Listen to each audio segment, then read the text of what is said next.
Kasian, kasian. Ya, dan begitulah saya ketika Lek Bagong nggak ngasih tim sebatin libur akhir tahun. Belum kaya kok mau udah libur. Begitu kata beliau, sembari menghisap rokok moza di tangan kirinya. Ya Allah, Le, hati-hati aja. Tapi mumpung udah menuju akhir tahun, kira-kira ada rencana liburan di mana nih? Bolehlah kalian komen di kolom komentar. Tapi buat yang liburan aja ya, kalau yang udah masih kerja ya udah kerja sama. Dan kalau buat yang udah nganggur tetap semangat di PHP sama ARD-nya. Enggak, bercanda. Semoga yang nganggur bisa dapat kerja di situ. Mungkin kalian dikasih waktu nganggur untuk merefleksi diri kalian, siapa tahu, atau membenahi apa yang salah dari diri kalian. Pokoknya saya doain semoga bisa cepat dapat kerja. Karena kalau kelamaan nggak kerja, bisa-bisa kalian bakalan punya pekerjaan sama dengan mas-mas satu ini, yang setiap harinya explore cara mengemis yang baik dan yang benar. Kayaknya salah semua deh. Iya, kerjanya memang cuma mengemis, tapi ceritanya penuh dengan plot twist. Penasaran? Pasti. Jadi begini ceritanya.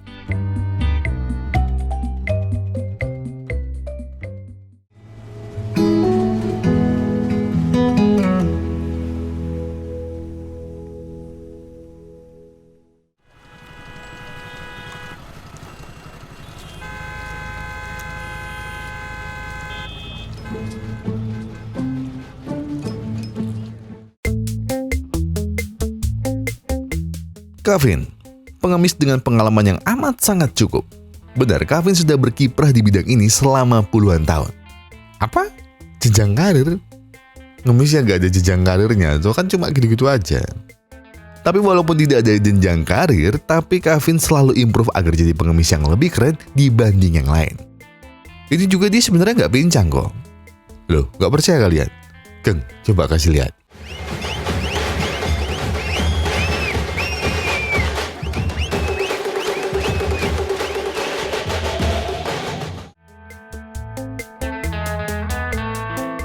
Iya, tapi memang begitulah Kavin. Ia mengemis dengan berbagai macam cara. Ngemis dengan pura-pura buntung? Udah. Pura-pura buta? Easy. Live TikTok kayak Satbor? Waduh, hatam mas. Pokoknya semua cara untuk mengemis sudah Kavin lakukan. Dan setelah ia merasa sudah punya cukup uang, Kavin langsung order pizza. Persis seperti pizza yang ia lihat tempo hari.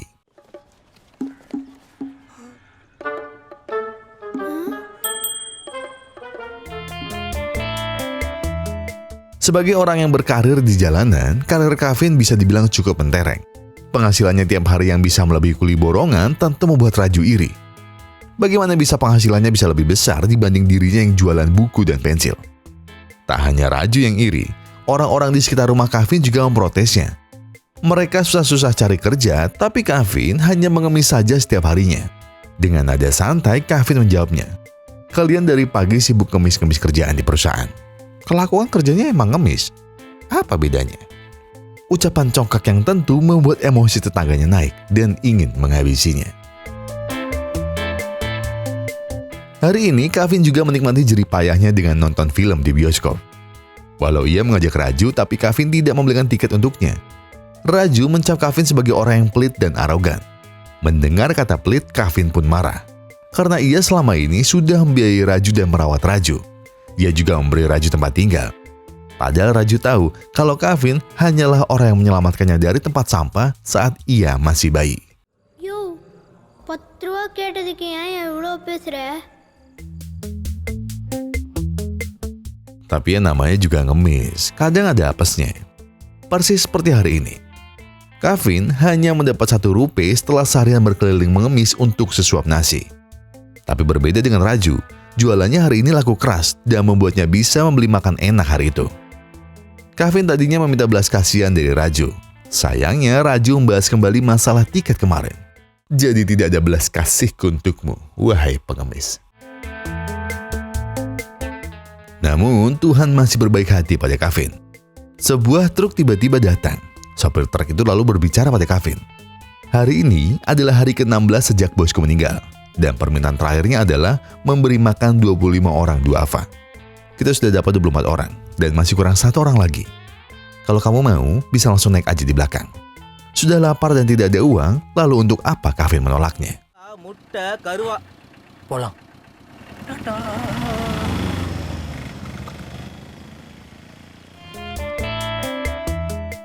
Sampailah Kevin di rumah Sultan yang akan mentraktirnya makan. Tapi Kevin tiba-tiba terpaku saat melihat rumah Sultan yang teramat sangat megah dan mewah. Kevin tak pernah melihat rumah sebesar ini secara dekat. Biasanya hanya ia lihat melalui HP-nya ataupun dari luar gerbangnya saja. Kekaguman yang Kevin lihat bahkan membuat nafsu makannya mulai hilang dan memilih untuk terus memandangi rumah itu saja. Saat Kevin berkeliling rumah Sultan tadi, ia tiba-tiba mendengar erangan dari anjing-anjing yang disimpan dalam kandangnya. Kevin heran, kenapa anjing-anjing di sini terdengar begitu buas? Salah seorang tukang kebun di rumah itu lalu bilang, mereka sedih sekaligus lapar karena majikannya meninggal dan mereka sudah tidak makan selama 10 hari.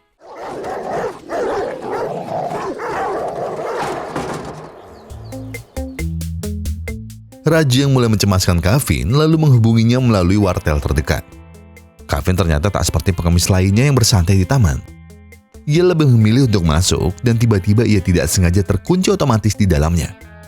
Karena sudah terlanjur di dalam, Kevin pun memilih untuk lanjut room tour.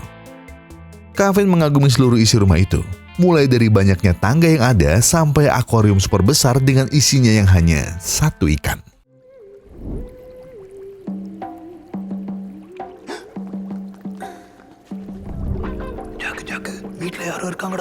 ini ya சொல்ற?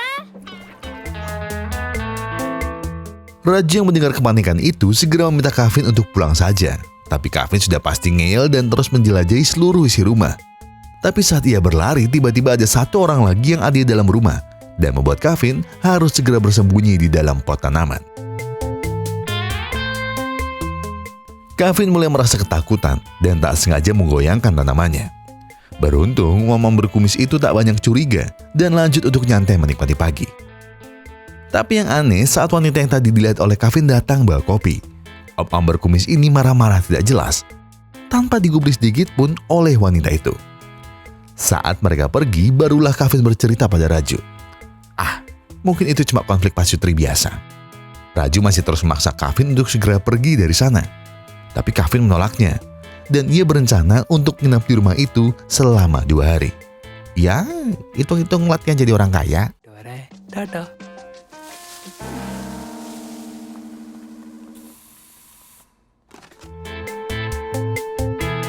Kevin mulai bertindak iseng pada orang-orang yang ada di rumah. Membututinya lah, membuat bunyi-bunyian aneh lah, apa aja dia lakukan demi menjahili orang yang ada di sana. Kegiatan Kevin di rumah ini juga kian beragam. Ngecek denah rumah yang luasnya 200 meter, nyoba minumannya, makanin jajan di kulkas sampai mandi di bathtub, dan juga sampai tidur di kasur yang nyaman. Semua Kevin lakukan dengan hati riang dan gembira.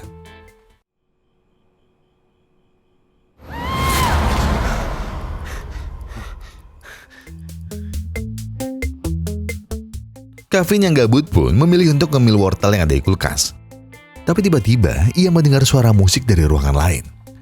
Kevin mulai menelusuri di mana sumber suaranya. Hingga akhirnya sampailah Kevin di sumber suara itu berada. Kevin makin heran saat ia melihat om-om berkumis tadi juga mengintip ruangan sebelah melalui lubang kecil. Persis seperti dirinya. Dan saat ada momen om-om itu telah pergi, barulah Kevin melihat semuanya dengan mata kepalanya sendiri.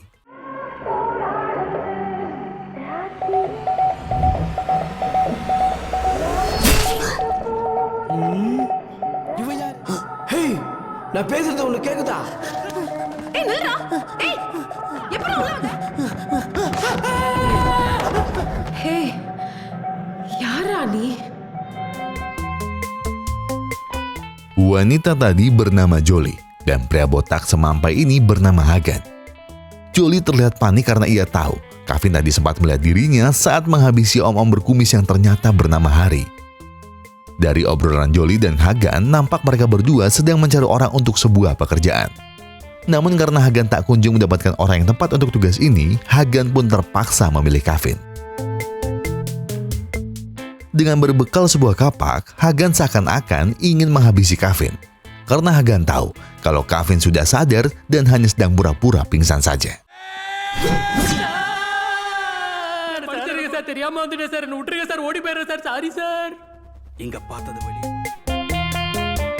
Melihat Kevin yang mulai ketakutan, Hagan memiliki sebuah ide. Ia menawari Kevin cara keluar dengan selamat dan tanpa dilaporkan polisi sedikit pun. Caranya hanya satu, yaitu mengikuti apapun yang Hagan mau. Jolie sempat tak yakin dengan rencana Hagan, tapi ia percaya dengan instingnya dan tetap memilih Kevin sebagai orang yang tepat untuk tugas ini.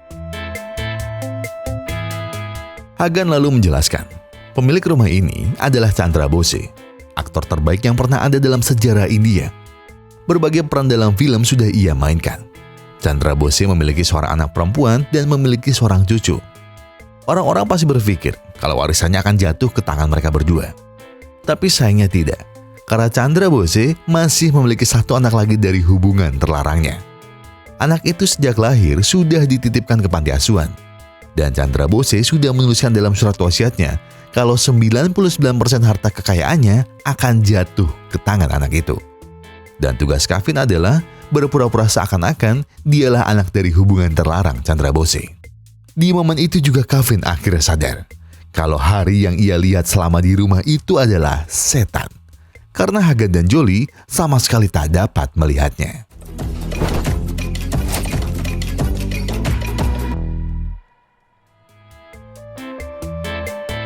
Sampailah Herma dan Farun, anak dan cucu dari Chandra Bose. Kevin sudah pasti dicurigai oleh Herma, tapi Jolie memberi arahan melalui telepon agar Kevin tak nampak mencurigakan. Termasuk memalsukan namanya menjadi Hari, anak Chandra Bose yang asli. Hagan yang merupakan pengacara Chandra Bose juga mencoba meyakinkan Herma kalau inilah Hari yang sebenarnya. Tapi sayangnya, Herma tak serta-merta langsung percaya. Ia lalu memberi Kevin sebuah tes. Kevin harus memilih foto mana yang paling menggambarkan masa kecil seorang Hari. Tes yang tentu tak bisa dibantu oleh Jolie maupun Hagan. Namun entah angin keberuntungan apa yang hari itu berembus, Kevin tiba-tiba memilih satu gambar yang tepat.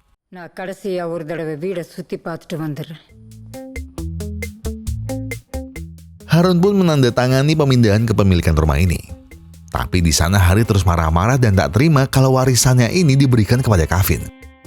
Hari juga menanyakan di mana hati nurani Kevin dan tega-teganya melakukan ini semua. Menurut Hari, Farun lebih berhak mendapat rumah ini dibanding Kevin. Tadinya Kevin enggan mendengar omongan Hari. Tapi saat Hari bercerita kalau Hagan dan Jolie sudah bersekongkol demi mendapat harta milik Chandra Bose sehingga tak sengaja menghabisinya, barulah Kevin menuruti apa yang Hari mau.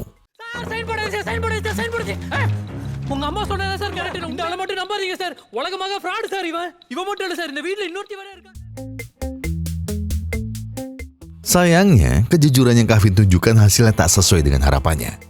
Herman nampak tak senang dan merasa Kevin sudah merusak rencananya. Farun juga langsung datang menendang dada Kevin. Farun marah.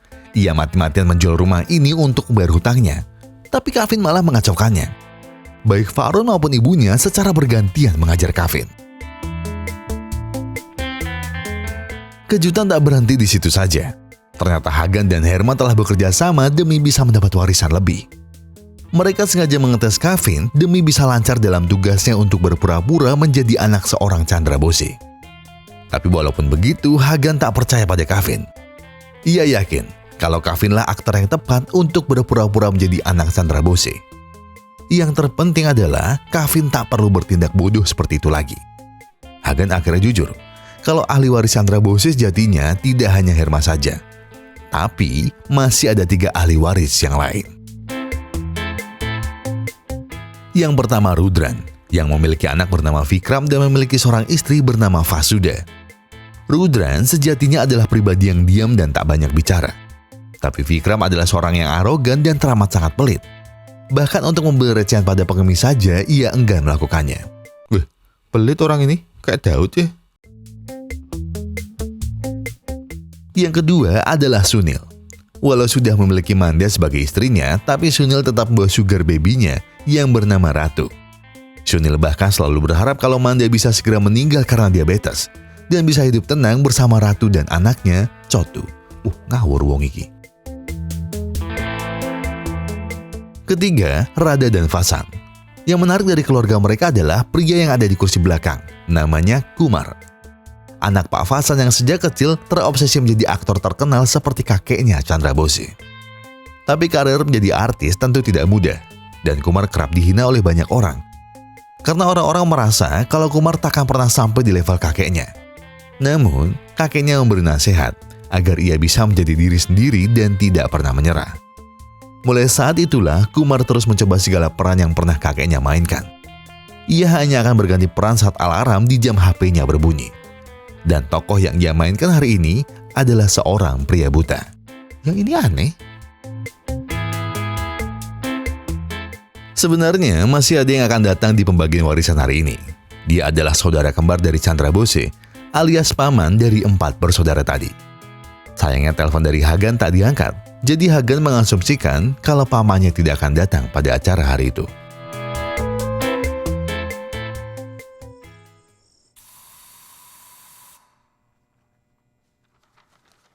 சரி ஆரம்பிப்போமா. Tanpa basa-basi, Hagan segera membuka acara pembagian warisan dari Chandra Bose. Ia mulai membacakan surat warisannya. Selayaknya orang tua pada umumnya, ayah bahagia kalian semua terlahir di dunia ini. Tapi sayang, kebahagiaanku hanya sampai ketika kalian lahir saja. Ayah tak lagi memiliki harapan pada anak-anakku. Beberapa tahun terakhir kalian hanya mengunjungi ayah karena 2 hal saja. Pertama, ketika kalian ada masalah. Kedua, saat kalian butuh uang. Dan dari situlah ayah tersadar kalau kalian tidak pernah peduli. Bahkan ketika ayah sudah tidak ada, kalian hanya sibuk memikirkan untuk mengambil semua harta ayah dan melupakan ayah begitu saja. Jadi, ayah saat ini akan mengambil keputusan yang takkan pernah kalian lupakan selamanya. Setelah ayah menghitung semua harta ayah, total harta ayah adalah 600 miliar rupiah. Herma mendapat 225 juta. Rudran mendapat 280 juta. Sunil 470 juta. Dan Rada 250 juta. Sementara sisa 598,8 miliar rupiah akan ayah berikan pada anak ayah yang telah ayah telantarkan selama ini. Dan anak itu adalah Hari. Semua anak dan cucu Chandra Bose tercekat mendengarnya. Mereka kaget kalau bagian mereka tak sampai 1% dari total kekayaan ayahnya. Bahkan 1% itu juga masih dibagi 4. Fasan menjadi orang pertama yang menunjukkan rasa tak terima. Ia lalu meminta Hari KW alias Kavin untuk keluar sebentar. Takut obrolannya akan berjalan panas, Manda lalu memasangkan headset pada anaknya. Ya, walaupun pada akhirnya anaknya mematikan volume di HP-nya. Dan benar saja, berbagai kata kasar dan umpatan tertuju pada Hagan. Padahal Hagan hanya membacakan surat wasiatnya saja. Farun juga mengungkapkan rasa tak terimanya pada keputusan ini. Rada lalu membuat sebuah penawaran dengan memberi iming-iming pada Hagan 1% dari kekayaan ayahnya jika ia mau mengubah isi wasiatnya. Namun Hagan masih menolaknya dan masih berpegang teguh pada etik hukum yang ia pegang sebagai pengacara. Suni lalu memberontak. Ia marah besar dan mengancam Hagan kalau ia sudah berbohong tentang surat warisan yang ditulis oleh ayahnya. Herma ikut buka suara. Ia ingin tetap melindungi Hagan dari ancaman anak-anak Chandra Bose. Sign பண்ணிட்டீங்க எது போயிடலாம் 10%. Rudran menerima tawaran 10% dari Hagan. Tapi Rudran juga memberi satu permintaan. Ia ingin Hagan menghabisi Hari di depan mata semua anak cucu Chandra Bose saat ini juga. Tawaran itu tentu tak sulit bagi Hagan. Menghabisi Hari yang asli saja sudah ia lakukan. Apalagi hanya menghabisi yang KW. தம்பி ராதா அவங்களோட husband mister Sunil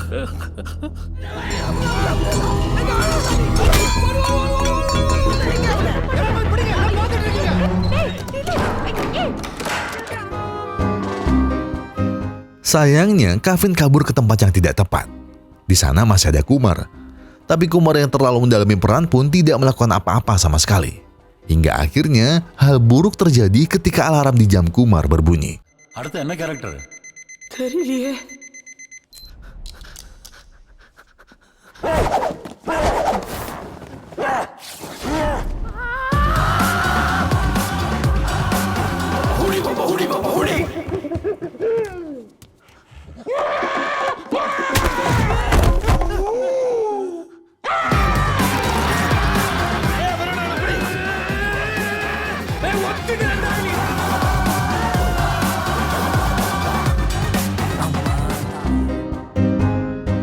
Keributan tentang siapa yang lebih adil menerima warisan dari Chandra Bose akhirnya mendapat sebuah titik terang. Tidak ada satupun yang lebih berhak mendapatkan warisan itu selain orang yang menghabisi Kevin nanti. Kejadian ini sekaligus mengingatkan dengan 4 anjing ganas yang dipelihara oleh Chandra Bose. Hanya dengan berbekal sebuah peluit, mendiang ayahnya bisa membangunkan 4 monster paling ganas yang ia pelihara itu. Bahkan anjing-anjing itu pernah menghabisi seorang pencuri. Telinga, hidung, dan 3 jari hilang menjadi bukti keganasan anjing-anjing ini.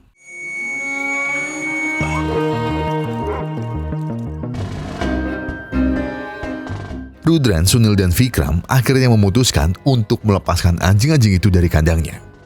Jadi jika Kevin lepas, maka biarkanlah 4 monster ini yang akan menghabisinya. Keadaan kini semakin kacau. Varun sudah mulai tak sabar dan ingin segera menghabisi Kevin lalu mendapat warisan milik kakeknya. Ia juga mulai bertindak semena-mena pada Hagan. Sementara Manda, ia kini bersekongkol dengan Ratu. Mereka berdua akan menghabisi Kevin dan semua harta warisan itu akan diberikan kepada Ratu. Tapi dengan syarat, Ratu harus meninggalkan Sunil setelahnya. Kevin yang berniat untuk kabur ternyata sudah diketahui oleh Vasuda. Vasuda tak seperti yang lainnya, yang gila harta dan menghalalkan segala cara. Vasuda justru ingin bantu Kevin untuk keluar dari rumah itu. Namun saat Vasuda memberi akses keluar jendela, ternyata di sana ia sudah ditunggu oleh anjing milik Chandra Bose.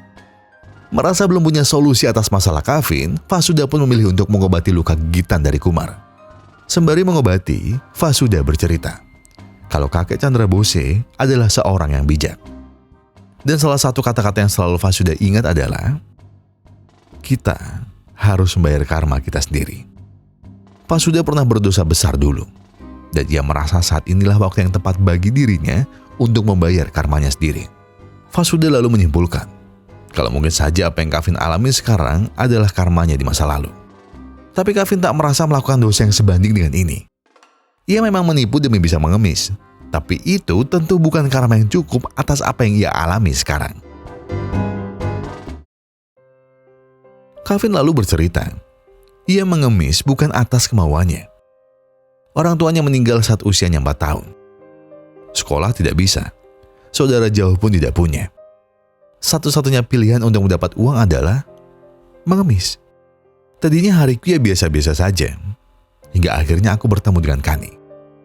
Hari-hariku yang tadinya abu-abu, kini jadi lebih berwarna sejak adanya Kani.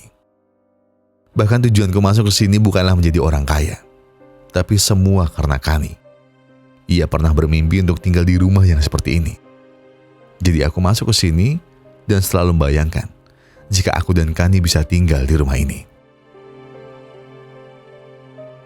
Sebagai 2 anak yatim dan sama-sama jadi pengemis, kami tumbuh berdua bersama.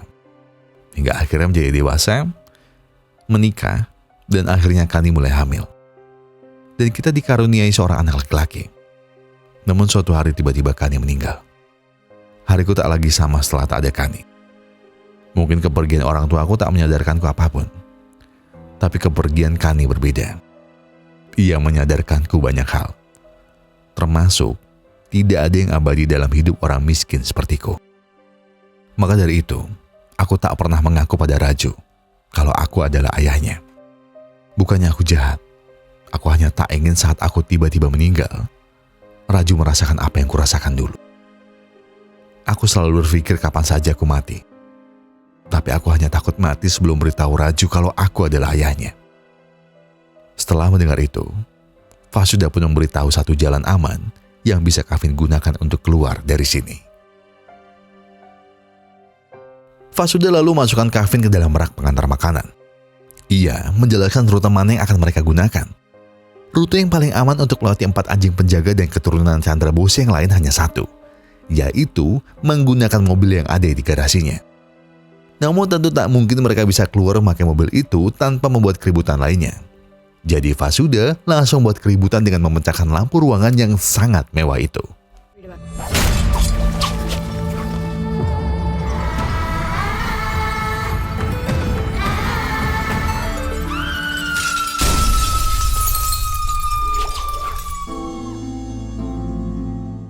Teriakan itu ternyata berasal dari suara Herma. Ia harus kaget dengan tindakan Sunil yang tiba-tiba melemparkan tombak dan nyaris mengenai Herma dan Jolly. Tapi Sunil ternyata tidak mengincar Herma ataupun Jolly. Ia mengincar Kevin yang terlihat sedang bersembunyi di balik gorden. Walau lemparannya tepat mengenai sasaran, ternyata orang di balik gorden itu bukanlah Kevin, tapi Varun yang nampak sedang bersembunyi di balik sana. Sunil terus meminta maaf karena ia yakin bukan dia yang menghabisi Varun. Sunil yakin Varun sudah tiada sebelum tombak itu tertancap padanya. Rudran mendukung Sunil. Tulang belakang dan tengkorak Varun terluka, yang berarti Varun memang sudah tak bernyawa sebelum Sunil melemparkan tombaknya. Tiba-tiba Hagan datang dan panik melihat kejadian ini. Ia lalu menghardik yang lainnya karena keserakan mereka, Varun harus berakhir naas begini. Dan demi membersihkan nama mereka atas kepergian Varun, Jolly membuat sebuah alasan yang terlihat seperti Varun meregang nyawanya sendiri karena hutangnya yang menumpuk. Usulan itu disetujui oleh yang lainnya. Namun raut wajah tak ikhlas terus tergambar di wajah Herma yang tak terima anaknya harus berakhir seperti sekarang. Ya payana kolapan rauga kenal motta syari na kurtere. Semua anggota keluarga tertarik mendengar itu. Namun Hagan nampak tak nyaman dan meminta Herma untuk sedikit bersabar. Tapi Herma tak menggubrisnya. Anakku kehilangan nyawa di rumah ini. Jadi biarkan aku lihat akan ada berapa orang lagi yang nyawanya akan tertinggal selamanya di sini. Vasuda lalu segera melanjutkan rencananya dengan membawa Kevin kabur ke garasi. Tapi ternyata Kevin tak ada di sana. Alias Vasuda membawa rak yang salah. Karena kini Kevin sudah dijebak oleh anak Manda dan disetrum menggunakan saklar lampu. Tentu saja karena anak Manda mendengar semua pembicaraan keluarga besarnya tadi. Ayo Chotu, என்ன பண்ணிட்டு இருக்க? கேட்டா விடு, நான் சொன்னா கேளு. Manda lalu minta Kevin segera keluar. Ia minta maaf kalau anaknya harus bertindak seperti ini padanya. Manda memohon tidak menceritakan ini pada siapapun. Walau Manda menyelamatkannya, tapi berbeda dengan Ratu. Ia ingin menghabisi Kevin saat itu juga. Ratu meminta Manda untuk mengambil tombak yang dipegang patung di ujung sana. Namun sayangnya Manda kesulitan mengambilnya dan meminta bantuan Ratu untuk mengambilnya. Dan yang terjadi, தள்ளி வாடா.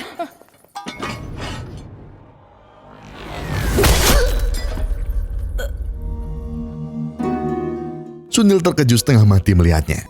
Namun Manda enggan mengakui sedikit pun kelakuannya dan melimpahkan kesalahannya pada Kevin. Kevin segera kabur lagi, sementara Sunil sibuk menangisi kondisi pacar barunya yang kini telah tiada. Sayangnya niatan Kevin untuk kabur segera disergap oleh Rada dan Vasan. Kevin yang terus mencoba untuk kabur nyaris terjatuh dari lantai 2 dan masuk ke dalam akuarium besar.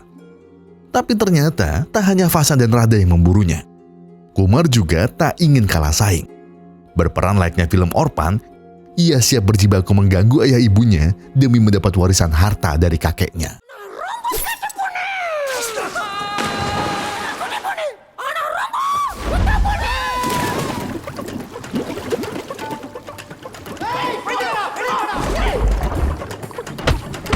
ஆமா தப்பிக்க பார்க்கறான்.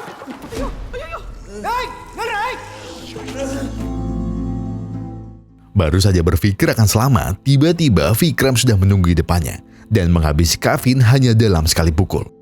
Tapi beruntungnya niatan itu tak berhasil dilakukan karena Vasuda berhasil menjatuhkan Vikram dan berhasil membawa Kevin kabur.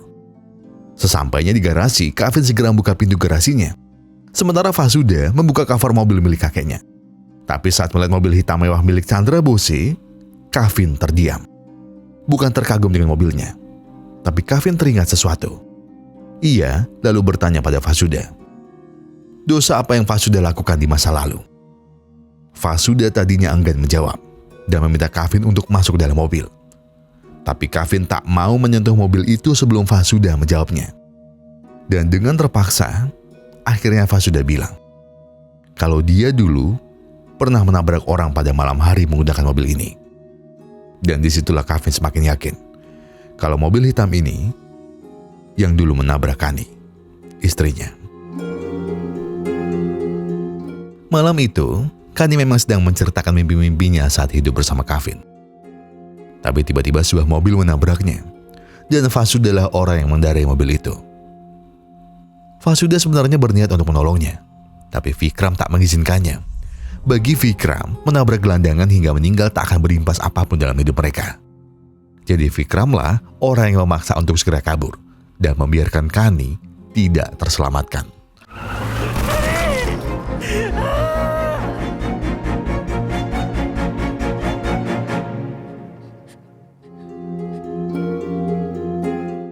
Vasuda coba meminta maaf pada Kavin.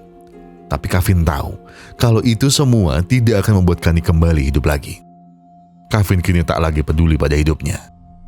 Tapi yang pasti, ia akan menghabisi siapapun yang sudah membuat istrinya tiada.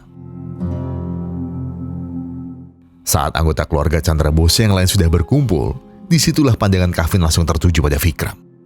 Tanpa ampun sedikit pun, Kavin segera datang dan menghajar Vikram. Cengkraman tangan Kavin bahkan nyaris membuat Vikram bersua dengan malaikat maut. Tapi niatan itu sayangnya justru digagalkan oleh Hagan. Kavin mulai menggila. Ia siap mengajar siapapun orang di depannya tanpa ragu sedikit pun. Namun target yang sebenarnya hanyalah Vikram seorang. Kavin kembali mengejar Vikram dengan babi buta.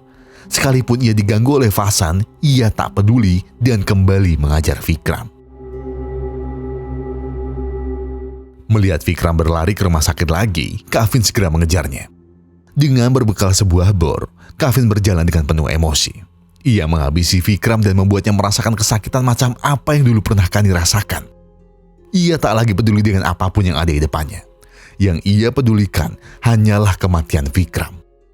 Saat kesempatan itu datang, Kavin tanpa ampun sedikit pun segera membor dada kiri Vikram. Teriakan sekeras apapun yang Vikram tujukan sama sekali tidak menggoyahkan niat dari Kavin.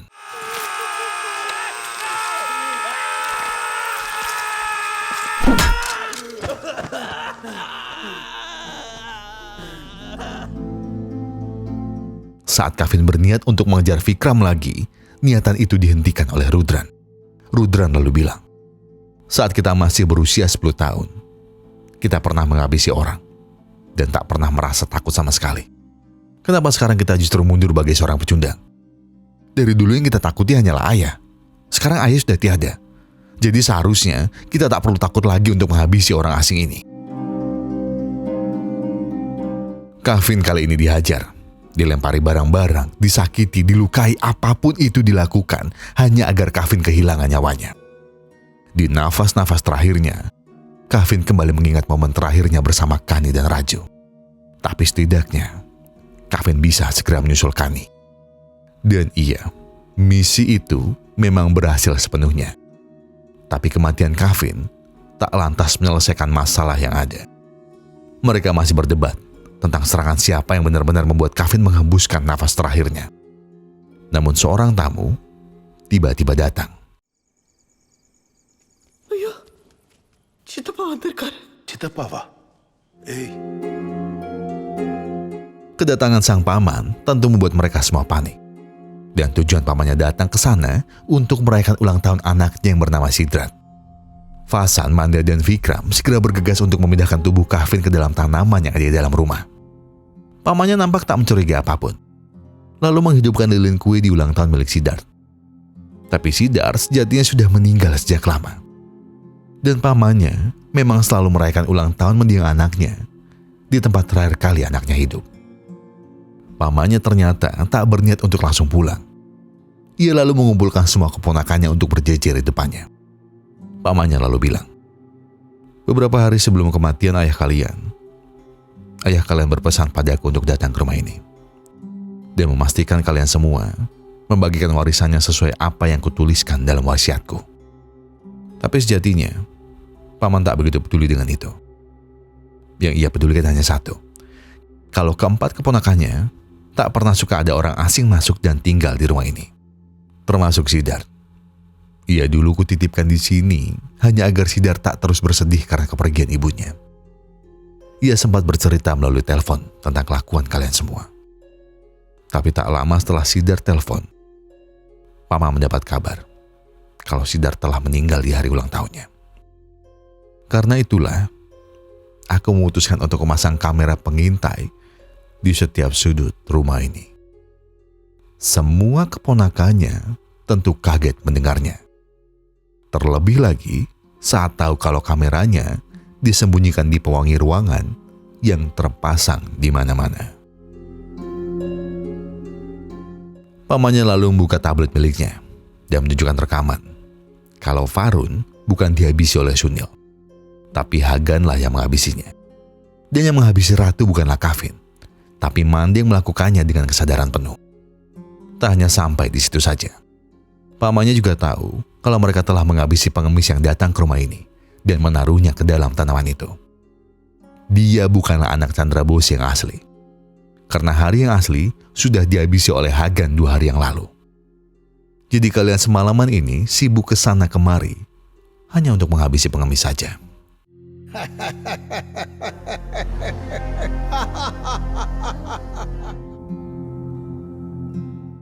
Seperti Kavin yang berat menghadapi hidupnya sebagai pengemis, Sidar juga begitu. Di titik terberatnya kehilangan ibu, tapi kalian justru memperparah kondisinya. Mungkin kalian bisa kabur dari dosa kalian di masa lalu, tapi tidak hari ini.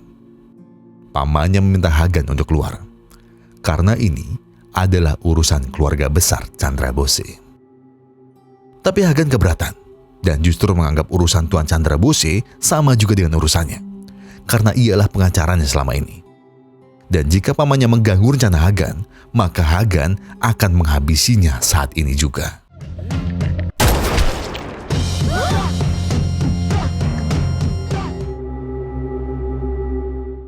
Semua anggota keluarga segera memohon pada sang paman untuk tidak menembaknya. Dan iya, sang paman memang tidak ingin menembak keluarganya sendiri. Tapi ia masih punya satu senjata yang selalu menjadi andalan Chandra Bose. Peluit pemanggil anjing. Yang bisa meratakan seluruh anggota keluarganya dalam sekali tiup. ஆனா இதை ஊதுறதுக்கு முன்னாடி நான் பண்ண வேண்டியது ஒண்ணே ஒன்று இருக்கு. Pamannya datang dan mendekat di hadapan tubuh Kavin yang sudah tak bernyawa. Tapi di sisi lain, ada air yang tiba-tiba mengalir ke tempat Kavin berdiri. Dan akhirnya,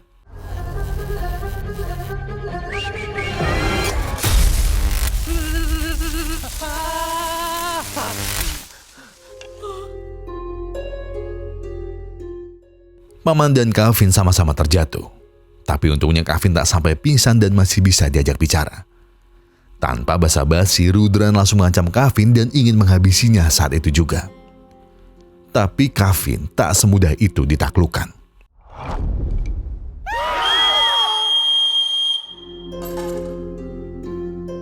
Seluruh anggota keluarga dihabisi satu demi satu oleh anjing peliharaan Chandra Bose. Bahkan tak ada satupun dari mereka yang berhasil keluar hidup-hidup. Tapi sepertinya para anjing ini sudah tahu siapa yang layak ia makan dan siapa yang tidak. Dan yang tersisa hanyalah Kavin seorang. Takdir Tuhan ternyata tak mengantarnya pada kematian dan membiarkannya hidup sekali lagi untuk terus merawat anaknya.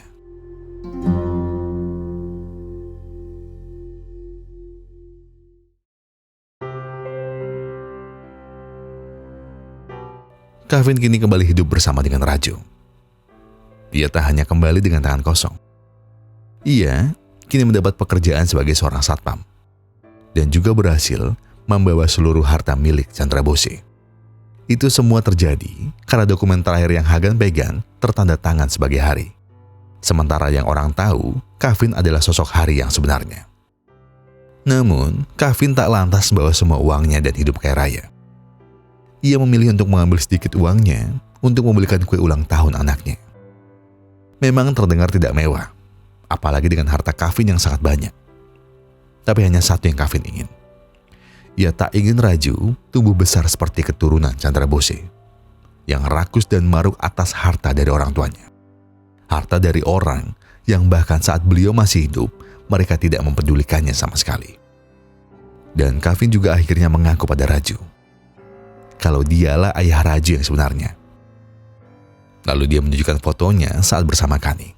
Lalu bilang, "Ini foto ayah dan ibumu, Nak."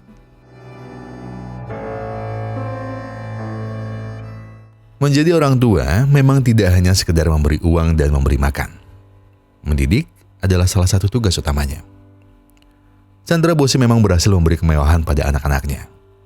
Tapi attitude dan etikanya dalam menjalani dan menghargai kehidupan tidak ada. Dan jadilah mereka anak yang arogan serta rakus pada harta. Tapi kalau bahas soal warisan, ya kayak mungkin mirip kayak video scam giving kemarin kayaknya ya. Uang bisa merusak keluarga. Kenapa bisa begitu? Tanpa uang, keluarga dekat bisa hilang. Banyak uang, anggota keluarga bisa berperang.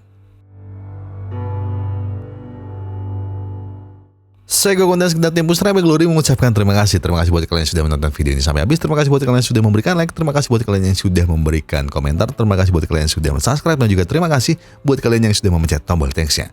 Karena apapun yang kalian lakukan untuk channel ini sudah membantu channel ini berkembang sampai hari ini dan ke titik sekarang. Tanpa kalian, Sebatin cuma bakal jadi channel alur film yang gitu-gitu aja. Yang isinya mas-mas cerita film, terus bla bla bla bla bla bla, terus sampai di akhir cerita dan iya ngomongin soal kebijakan pemerintah yang kayaknya udah pantas untuk kita pertanyakan kenapa bisa seperti itu. Ya tapi ya begitulah, kita hanya bisa berusaha. Yang punya power ya orang-orang yang berkuasa. Ya sudah ya. Jadi ya saya pamit. Dan sebelum saya pamit saya pengen bilang kalau kalian lagi ada banyak masalah dan itu berat banget, yang tenang. Gak usah buru-buru, tidak ada yang ngajak kamu nyusu-nyusu. Duduk. Ya toh, tarik napas, buang, tegak kopinya, ambil koreknya dan sebatin aja dulu.